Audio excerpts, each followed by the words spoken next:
आज हम लोग बनाएंगे, हम लोग यहाँ तक कर लिए हैं, क्वेश्चन नंबर 11 नंबर कर लिए हैं। अब हम लोग करेंगे आज क्वेश्चन नंबर 12। क्वेश्चन नंबर 12 कराए कि यदि 3 बिंदु एक रैखिक हो तो उनसे बने त्रिभुज का क्षेत्रफल क्या होगा। 3 बिंदु और एक रैखिक है तो उनसे बने त्रिभुज का क्षेत्रफल क्या होगा। तो MCQ क्वेश्चन है, तो MCQ तो इसको समझा देते हैं।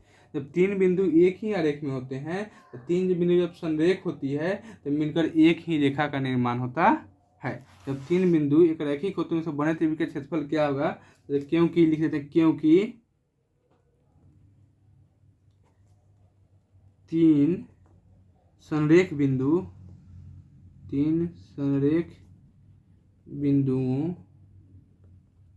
से मिलकर, क्योंकि 3 संरेख बिंदुओं से मिलकर एक ही रेखा बनती है। तो आप लोग को याद कर लेना है कि जब 3 को संरेख बिंदु होगा तो उससे एक रेखा बनेगी, एक रेखा बनती है। 3 बिंदु और एक रैखिक है तो उनसे बने त्रिभुज का क्षेत्रफल क्या होगा। क्षेत्रफल क्या हो जाएगा, 0। जब क्योंकि जब 3 संरेख बिंदुओं से मिलकर एक रेखा बनेगी तो उसका क्षेत्रफल क्या हो जाएगा हम लोग का, 0 आंसर हो जाएगा, सी ऑप्शन। क्योंकि 3 संरेख बिंदुओं से मिलकर एक रेखा बनेगी तो एक रेखा का क्षेत्रफल क्या हो जाएगा, 0। क्वेश्चन नंबर 13 में हम लोग आएंगे।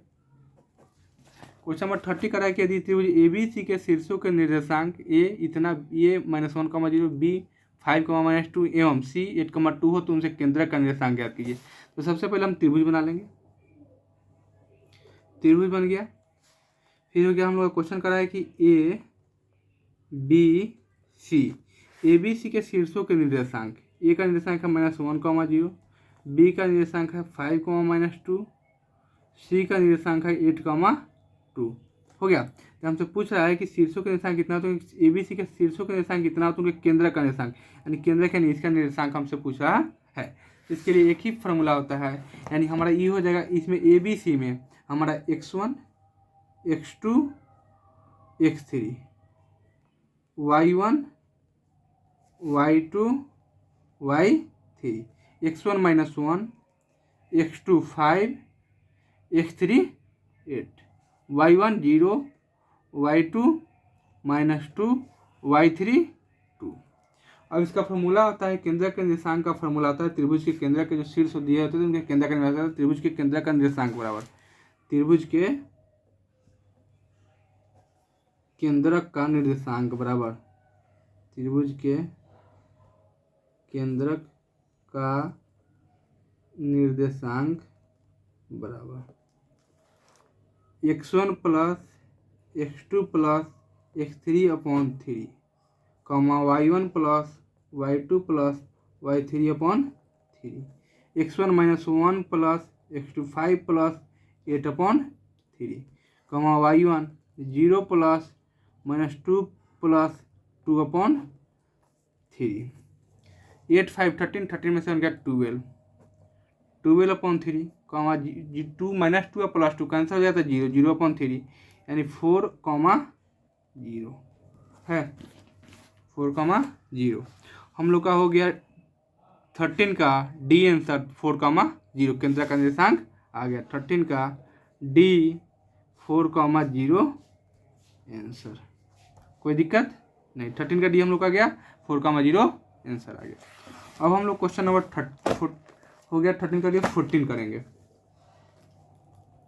क्वेश्चन नंबर 14 कह रहा है, देखिए कह रहा है कि यदि त्रिभुज ABC में AD एंगल BAC का अर्धक है तथा AB 10 सेंटीमीटर, AC 14 सेंटीमीटर है, BC 6 सेंटीमीटर हो तो DC का मान बताइए। तो सबसे पहले हम लोग इस फॉर्मूला को ऐसे बनाते हैं। सबसे पहले हम क्वेश्चन को क्या करेंगे, ABC में AB हमको 10 सेंटीमीटर दिया है तो AB = 10 centimetre, AC = 14 centimetre, BC हमको 6 सेंटीमीटर दिया था, BC = 6 सेंटीमीटर। DC का मान पता करना है तो DC = 1। तो सबसे पहले हम लोग एक ट्रायंगल बना लिए, ट्रायंगल बन गया, यहाँ तक ज़्यादा चला गया, AB, इसको B कर लेते हैं, ABC और इसको D कर लिए, ABCD। AB का रहा है 10 सेंटीमीटर तो AB हमारा हो गया 10 सेंटीमीटर। AC हमारे पास हो गया 14 सेंटीमीटर, AC हो गया 14, सॉरी गलत हो गया, AC हो गया 14 सेंटीमीटर, AB हो गया हमारा 10 सेंटीमीटर और BC 6 सेंटीमीटर। टोटल हमारे पास क्या कर रहा है, टोटल हमको 6 सेंटीमीटर कर रहा है। तो हम इसको x मान लेंगे। जब इसको x मान लेते हैं हमारा क्या हो जाएगा 6 माइनस x, क्योंकि टोटल लेंथ में से x क्या हो जाएगा सब्ट्रैक्ट जो आएगा उसमें से 6 क्या हो जाएगा सब्ट्रैक्ट हो जाएगा। तो कोण अर्धक के नियम से, तो कोण अर्धक का अपना नियम होता है, कोण अर्धक के नियम से, अर्धक के नियम से, तो हम लोग कोण अर्धक के नियम से निकालेंगे। तो कोण अर्धक का नियम होता है AB अपॉन AC, यानी AB by AC is equal to BD by CD। AB upon AC, BD upon CD। AB कितना है हमारे पास 10, AC हो गया 14 इज इक्वल टू BD कितना हो गया हमारे पास, BD x हो गया और CD क्या हो गया 6 माइनस x। अब क्रॉस मल्टीप्लिकेशन कर लेंगे। तो 14x is equal to 6 into 10 into 6 minus x। 14x is equal to 60 minus 10x। 14x plus minus में जाएगा इधर का इक्वल वाले साथ कर लेंगे x वाले को, तो 10x is equal to 60। 24x is equal to 60, x is equal to 60 upon 24, cancel कर लेते हैं इसको इसी जगह। 60 24 48 0 2 पॉइंट कर दिए 0 हो गया, हाँ ठीक है 20 आ गया, पॉइंट कर दिए।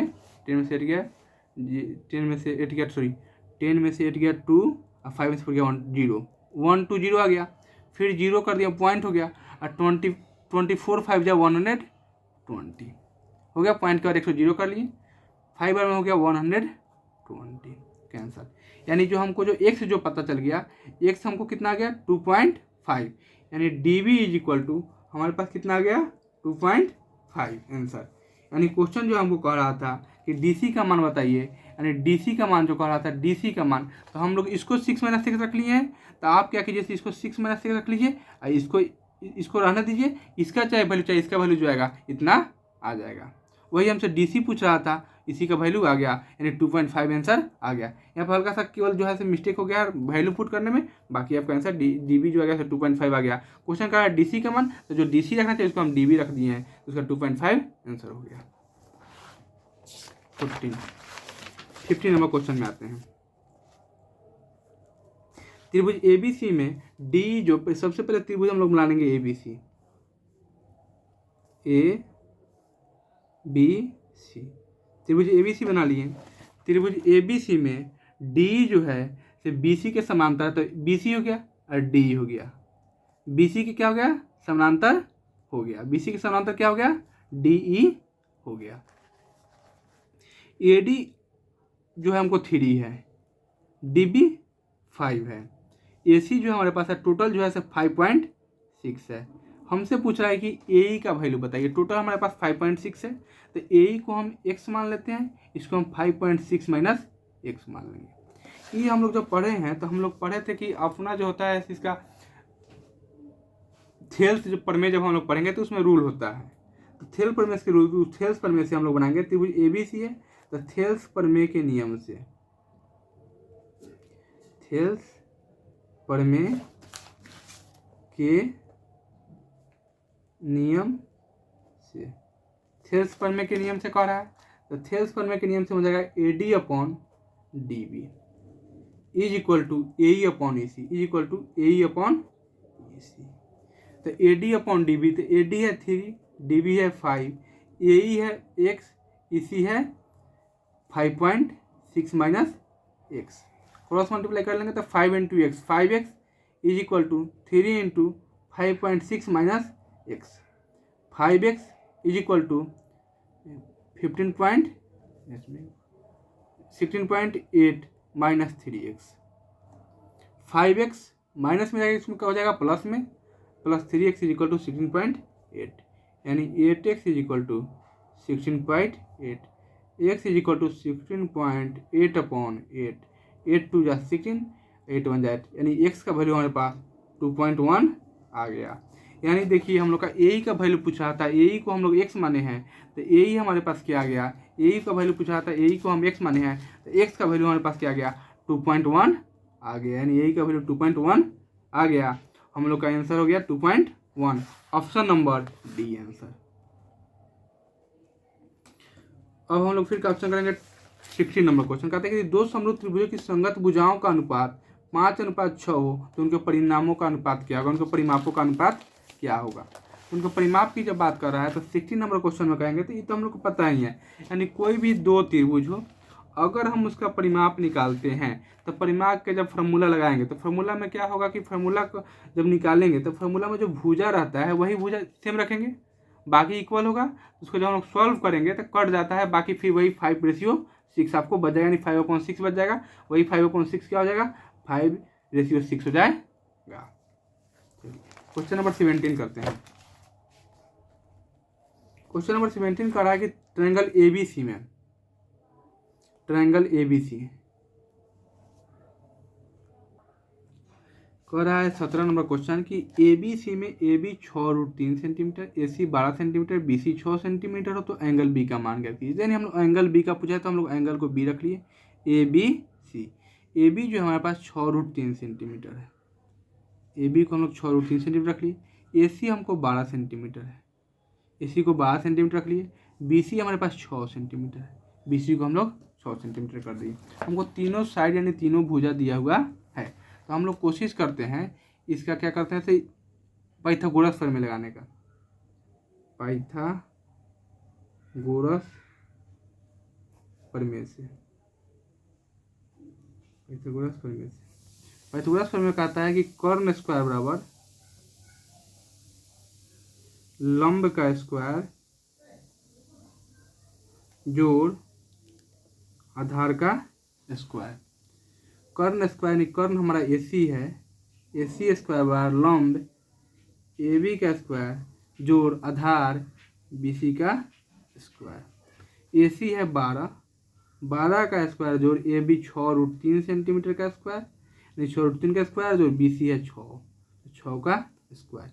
यानी 12 × 144, 6 × 36, 3 108 प्लस 36, यानी 144 = 144। अब पाइथागोरस प्रमेय कहता है कि कर्ण का स्क्वायर लंब का स्क्वायर जो आधार का स्क्वायर बराबर हो जाता है तो पाइथागोरस प्रमेय को सिद्ध करता है। तो पाइथागोरस से यानी समकोण त्रिभुज का ए कोण 90 डिग्री का होता है तो समकोण त्रिभुज का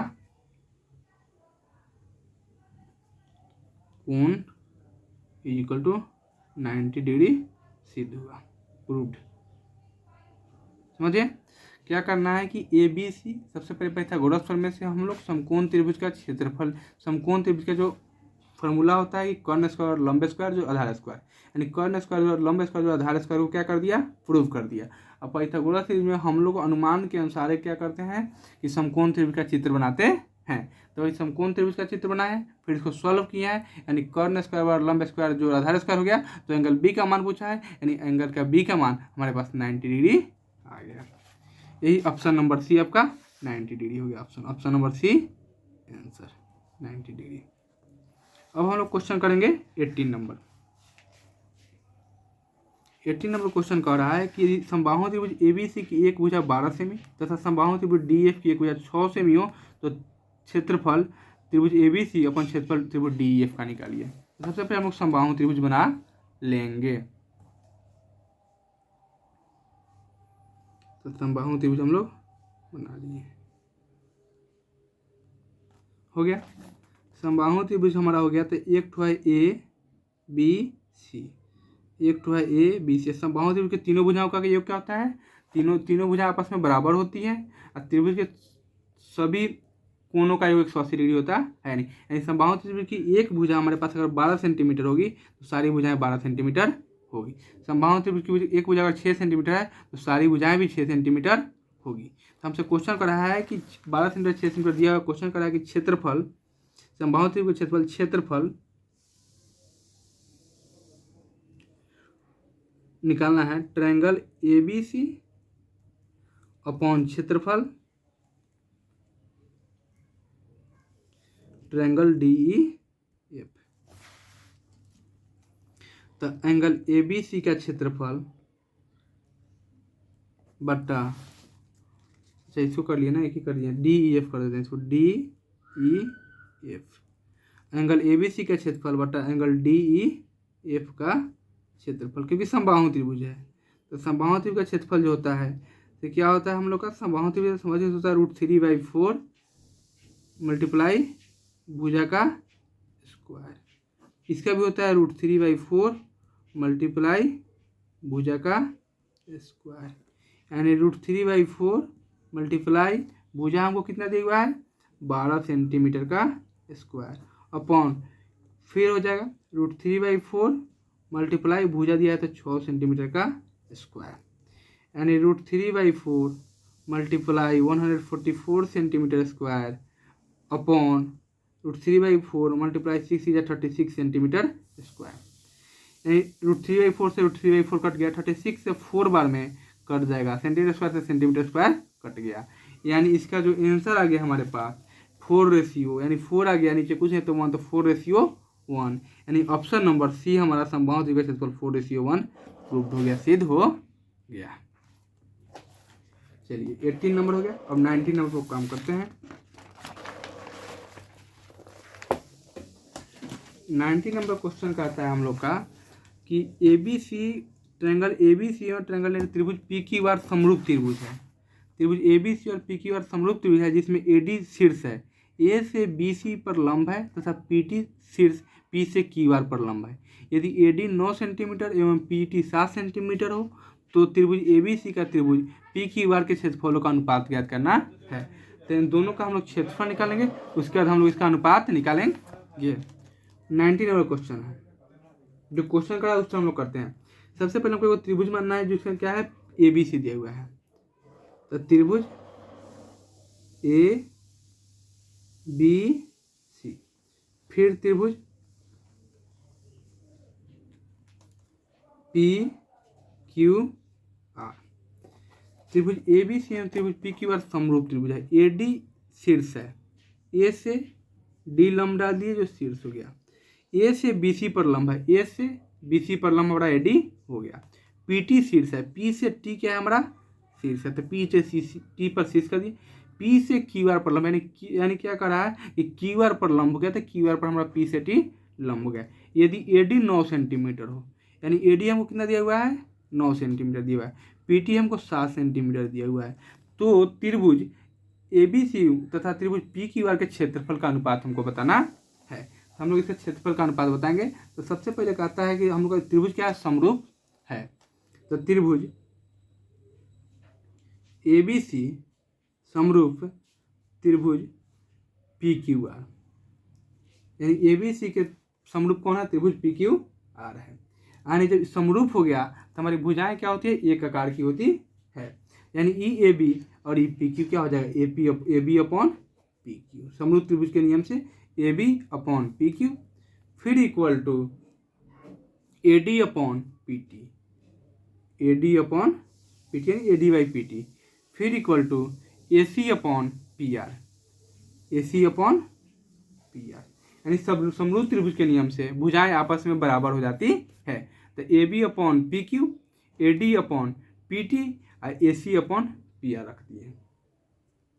अब हम लोग जानते हैं किसी दो संगत भुजाओं का अनुपात जो होता है ना बराबर होते हैं, किसी दो संगत भुजाओं के अनुपात समबाहु त्रिभुज के नियम से किसी दो संगत भुजाओं के अनुपात बराबर होते हैं, किसी दो संगत भुजाओं के अनुपात बराबर होते हैं।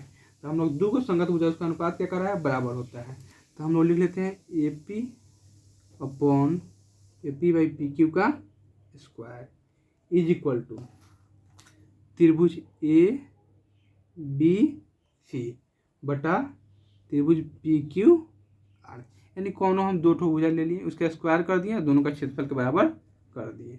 हम लोग जानते हैं कि त्रिभुज ABC का क्षेत्रफल, त्रिभुज ABC का क्षेत्रफल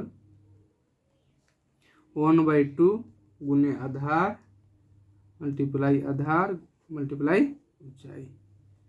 1/2 आधार मल्टीप्लाई ऊंचाई।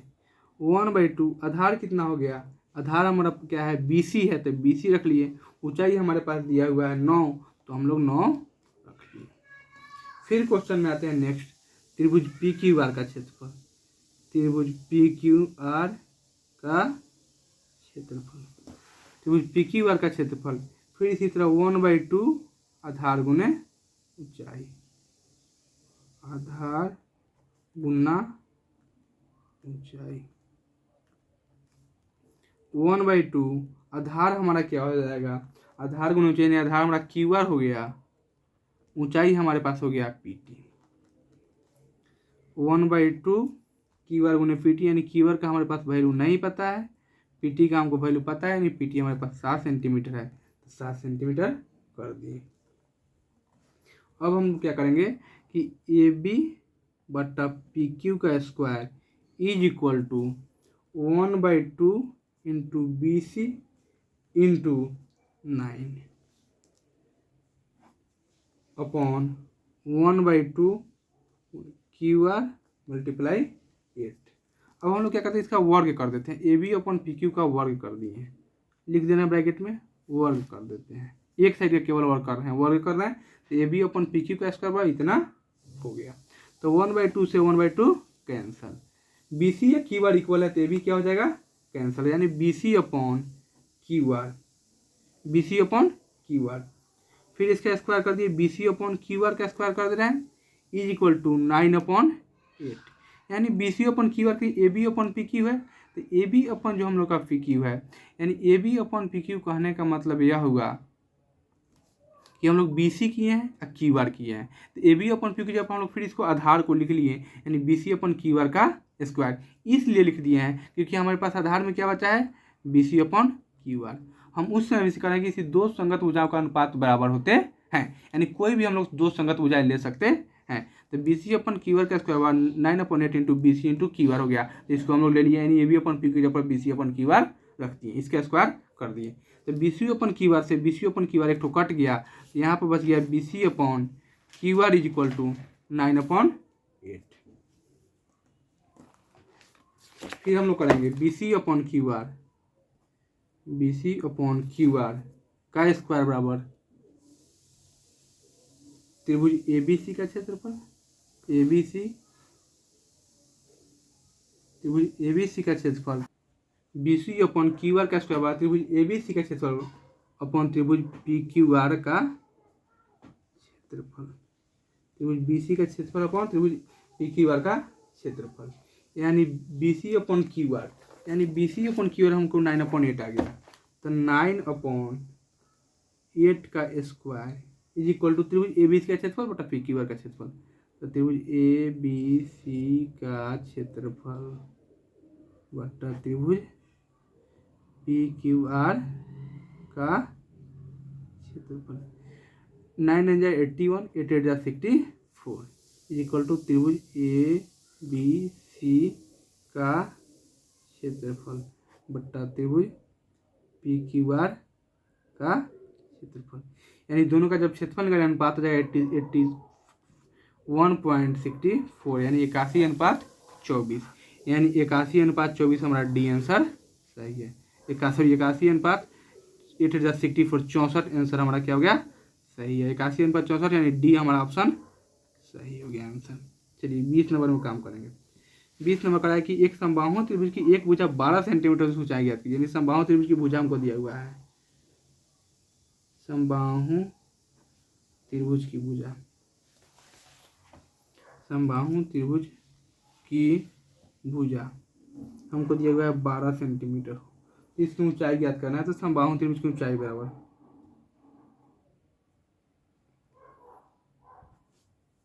समबाहु त्रिभुज की ऊंचाई बराबर 1/2 मल्टीप्लाई √3 गुना 1/2 गुना भुजा, यानी 1/2 √3 गुने भुजा हमारा कितना हो गया 12 सेंटीमीटर, यानी 2 से 6 कट गया, यानी 6√3 सेंटीमीटर। यानी भुजा जो हमारे पास आया समबाहु त्रिभुज का जो हमारा ऊंचाई जो आया 6√3 सेंटीमीटर। बी ऑप्शन हमारा सही हो गया। ऊंचाई बराबर 6√3 सेंटीमीटर आंसर। क्वेश्चन नंबर हम लोग 21 नंबर क्वेश्चन करेंगे।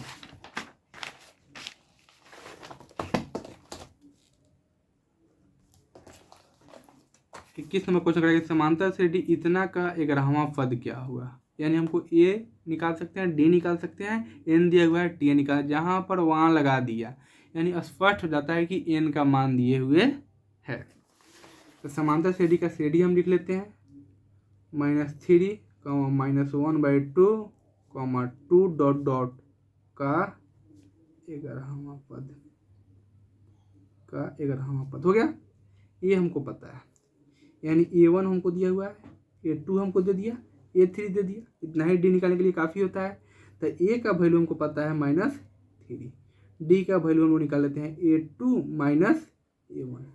A2 हो गया -1/2, A1 हो गया -3, यानी -1/2 माइनस प्लस 3/1, यानी इसका एलसीएम हो गया 2 - 1 + 3 2 जा 6, यानी 5/2 माइनस और प्लस, तो प्लस में से साइन किसका लिखेंगे, डिजिट बड़ा होगा, यानी 5/2, यानी ए का वैल्यू हमारा हो गया -3, डी का वैल्यू हो गया 5/2 और एन का वैल्यू हो गया 11। हमको 11वां पद पूछ रहा है क्या होगा, तो टी एन निकालना है।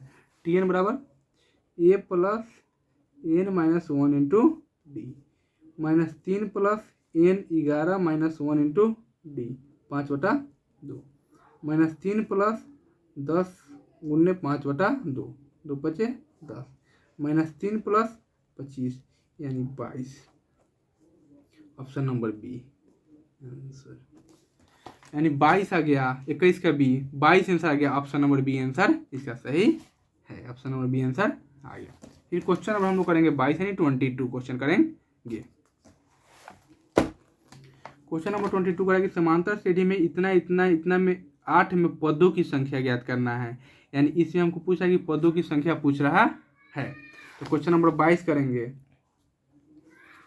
41 38 35, 48 हो गया हम लोग का, 1 हो गया, 38 हो गया, 35 हो गया। क्वेश्चन जो कर रहा है डॉट डॉट 8 में पदों की संख्या ज्ञात कीजिए। 8 में कह रहा है पदों की संख्या, इसको समझिएगा, पदों की संख्या ज्ञात कीजिए। यानी हमारा जो सीक्वेंस को देखने के बाद, यानी सीरीज को देखने के बाद पता चला है कि संख्या को, सीक्वेंस को देखने के बाद पता चला है कि यह जो है से घटते क्रम में जा रहा है। तो हमारे पास जो है से A1 A2 A3, यानी डी हमको पता है, तो हमारे पास ए क्या हो जाएगा, ए हमको पता है 41, डी क्या हो जाएगा A2 माइनस A1, A2 हो गया हमारे पास क्या हो गया 38 माइनस A1 क्या हो गया 41, 38 माइनस 41 यानी -3 हो गया। एक ठो निकाल लिए, पता चल गया। यानी ए का वैल्यू हमारे पास दिया हुआ है 41, डी का वैल्यू दिया है -3 और एन का वैल्यू दिया हमारे पास 8। अब इसको हम लोग सॉल्व करेंगे। डी का वैल्यू हो गया -3, सॉरी टी एन का वैल्यू दिया है हमारे पास 8। हम लोग सॉल्व करेंगे। टी एन बराबर a plus n minus 1 into d, यानी टी एन का वैल्यू हमारे पास 8 इज इक्वल टू ए का वैल्यू है 41 plus n minus 1 into d का वैल्यू है -3। 8 is equal to 41 plus minus 3n, minus minus plus 3। 8 is equal to 41 में थी तो 44 minus 3n, 8 minus 44 is equal to -3n, -36 is equal to -3n, minus से minus cancel, 36/3 is equal to n, यानी n का value आ गया 12, यानी n is equal to हमारे पास क्या आ गया 12, यानी n का वैल्यू 12 आ गया। यानी क्वेश्चन को हमारा देखिए n का वैल्यू 22 का ए सही हो गया, 22 का ए ऑप्शन नंबर हम लोग का सही हो गया, n इज इक्वल टू 12। तो समांतर श्रेणी में हम लोग का 22 का ये आंसर हो गया। हम लोग 23 में क्वेश्चन करेंगे। 23 में क्वेश्चन कह रहा है कि समांतर श्रेणी 2 4 6 8 10 के प्रथम 50 पदों का योगफल क्या होगा। श्रेणी दिया हुआ है 2 4 6 8 डॉट डॉट 50 पदों का योगफल कह रहा है। 50 पदों का योगफल, 50 पदों का योगफल हो गया। यानी हम लोग को एस से जैसे ही पदों का योगफल कह दे तो एन पदों का योगफल, यानी हम जैसे पदों का योगफल का फॉर्मूला होता है पदों का योगफल। समांतर श्रेणी में पदों का योगफल का फॉर्मूला होता है पदों का योगफल बराबर, यानी एस एन बराबर यही ना, n/2 इंटू 2a प्लस n-1 इंटू डी। एन हमारे पास 50 है, 50/2 इंटू 2 × 2 प्लस n